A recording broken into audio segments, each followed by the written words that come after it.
క్రైస్తవ సంఘంలో ఒక తల్లి ఉంది. ఆ తల్లికి 18 మంది పిల్లలు. అది చాలా మంది పిల్లలు చనిపోయారు, మొత్తానికి 10-12 మంది దాకా బ్రతికారు. ఆ తల్లికి ఉన్న గొప్ప కృప ఏంటో తెలుసా?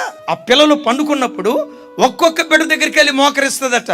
తన కడుపున పుట్టిన పిల్లల కోసం కొన్ని రాత్రి అంతా నిద్ర చంపుకొని, దేవా ఈ దేశంలో పుట్టిన నా పిల్లలు ఈ దేశానికి ధృవతారలుగా మారాలి. ఈ దేశ చరిత్ర తిరగరాసే ఒక చిన్న మేఘంగా నా పిల్లలు మార్చబడాలని ఆ తల్లి తన పిల్లల కొరకు కన్నీళ్లు విడుస్తూ ప్రార్థన చేసింది.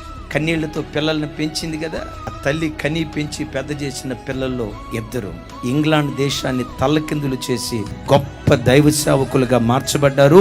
ఆ 2 సేవకులే జాన్ వెస్లే, చార్లెస్ వెస్లే. తల్లి, నా చేతులెత్తి రాత్రి నేను దీవిస్తున్నాను. నీ గర్భాన్ని కూడా నా దేవుడు ధన్యం చేసి అలాంటి ప్రవక్తలను నీ గర్భంలో నుంచి దేవుడు లేవనెత్తును గాక.